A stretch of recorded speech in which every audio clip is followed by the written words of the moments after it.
what really lurks down in the dark depths of the basement.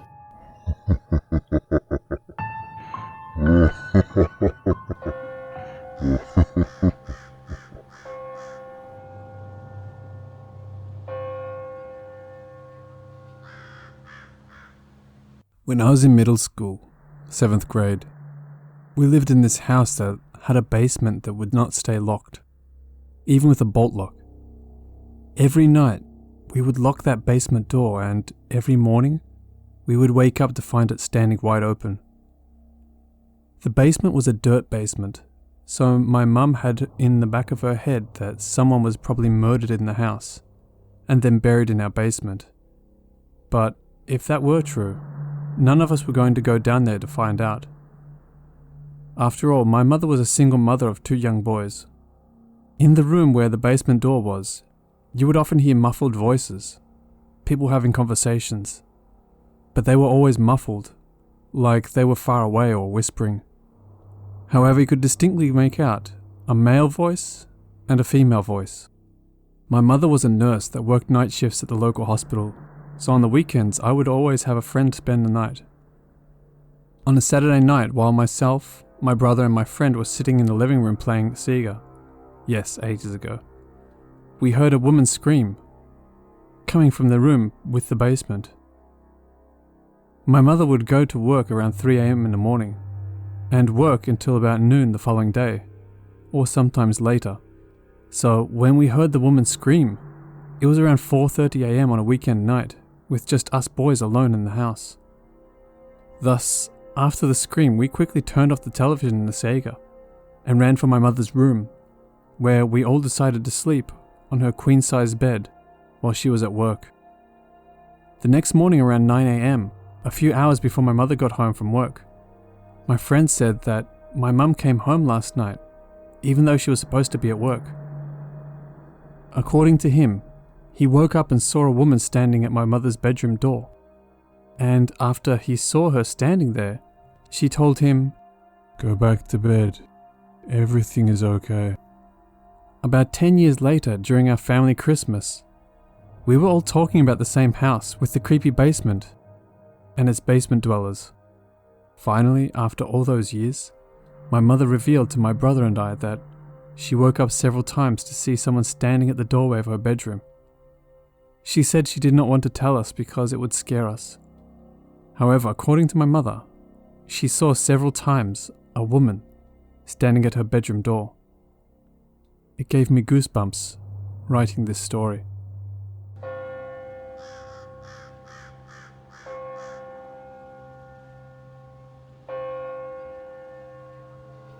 This was back in 2005, when I was 10 years old and still lived in my old neighborhood.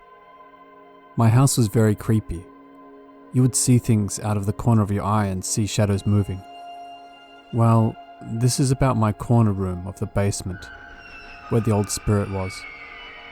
I never really cared about seeing the shadows in the house because I was sleeping upstairs, sharing a room with my brother, so I thought I would be safe. Then he started to sleep in the basement, so I followed him down there.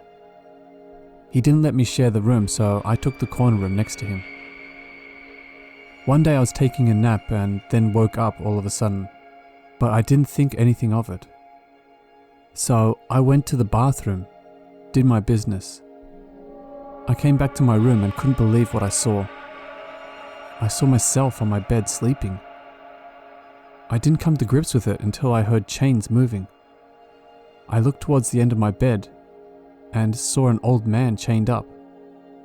It looked like he was trying to talk to me, but I started to scream. Then I felt that I was being pulled towards myself and back to my body. I woke screaming. My parents came downstairs and came into my room and asked me what was wrong. I told them about what happened. The look on my mother's face had confirmed that it wasn't a dream. She had told me the exact same thing had happened to her, but thought it was a dream. Now that we both had the same thing happen to us, she called a friend to see if it was a dream or not. My mum's friend had a gift. She could see things others couldn't and sometimes astral project. Well, as soon as she walked into my room, she gasped. She could see the old man chained up by my bed. She went to him and started asking him why he was chained up. Apparently, he was chained up by some white people back in the 50s because he was a black man. He died of starvation and dehydration. The lady came and told us that all we needed to do was call a priest and bless the house and everything would be fine. The week after, a priest came in and started to bless the whole house. My mum's friend went back to the room. The old man was gone. Needless to say, I never slept in that room again.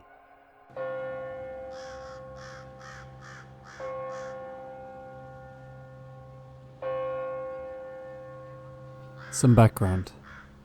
I moved in with my boyfriend and his roommate last January. The apartment was small, but we shared the bedroom, boyfriend and I didn't bring all of my stuff with me. Long story short, I'm a college student and my housing fell through for the winter semester, so the move was very impromptu. The bulk of my stuff, anything aside from clothes, books for school and my laptop, had been left at my parents' house back in my hometown. This past August, we moved out of the apartment and bought our first house, so I was excited to get my things. After we were moved in, I began unpacking my stuff, which had originally been packed nearly a year and a half ago, back when I had to pack to move back in with my parents. Most of what I have are books, art supplies and trinkets I've either found at thrift stores or inherited. After enough things were discarded, donated or organized, I was finally able to bring my cat home since I couldn't bring her to the previous apartment. As I started unpacking my things, which had all been moved to the basement so I could have space to sort and whatnot, the basement started to feel strange. Even when the lights were on, I felt like I was somewhere I shouldn't be. I explained this uneasiness to my boyfriend, but he doesn't believe in anything he can't see or explain, so he disregarded my uneasiness as getting used to our new home and the emotional tax I was feeling from discarding items. And the emotional tax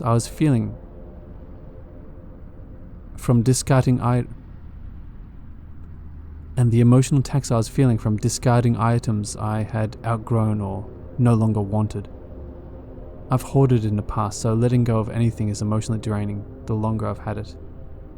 I agreed with him since I knew that sorting and tossing made me emotional and it often made me a bit irrational. Then my cat came over. The uneasiness of the basement didn't change, but I felt better having my cat home with us. She was always a skittish kitty, so I wasn't surprised when she hid from us making noise. The problem started when she, a cat, became scared of the dark. She'd stare at the basement stairs when the lights were on or the sun was coming through. But if you turn off the light, she'd stop what she was doing and go hide in the couch.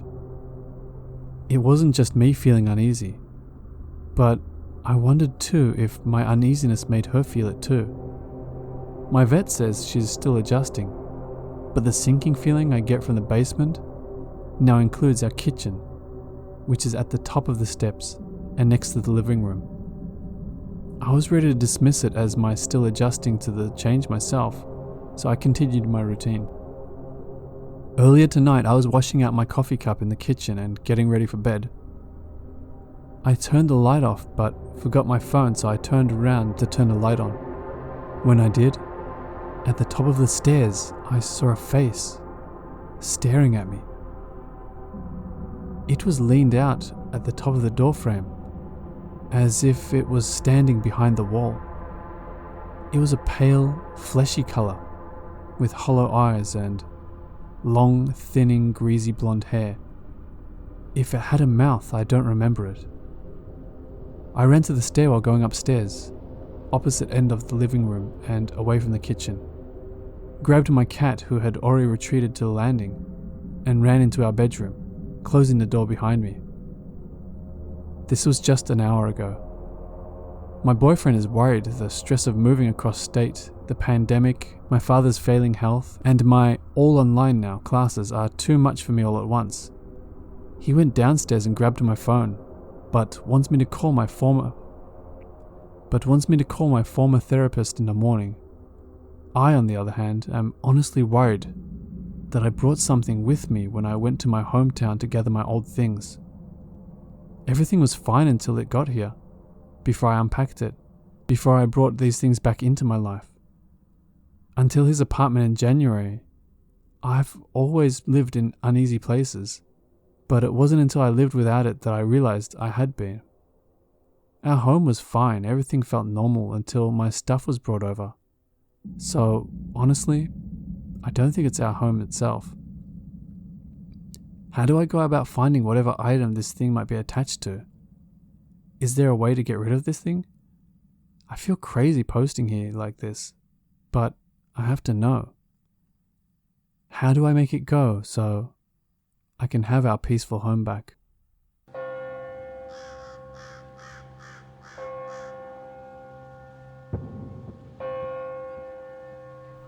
I was inspired to post this, probably my third odd experience after reading a post here that reminded me of it.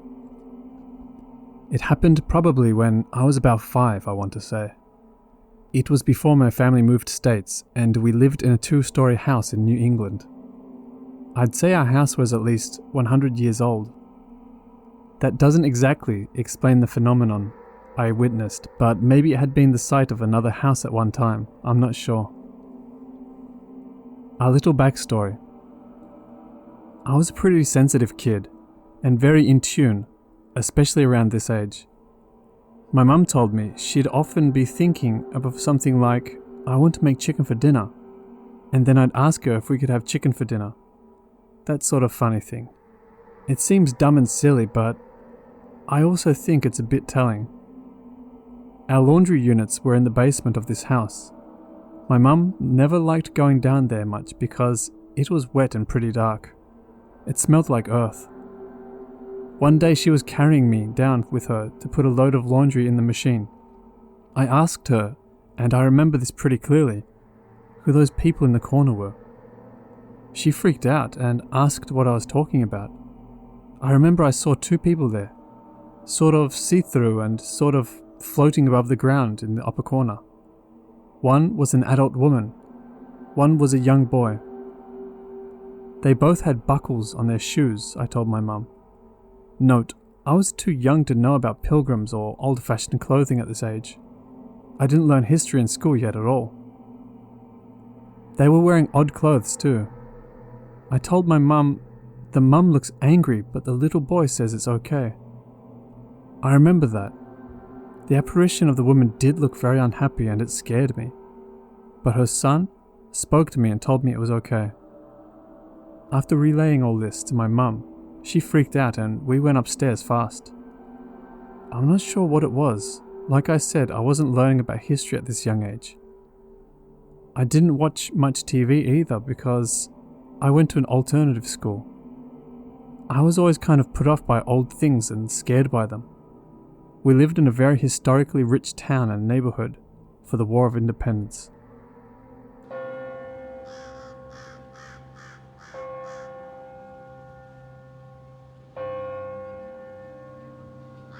Hello watchers and listeners.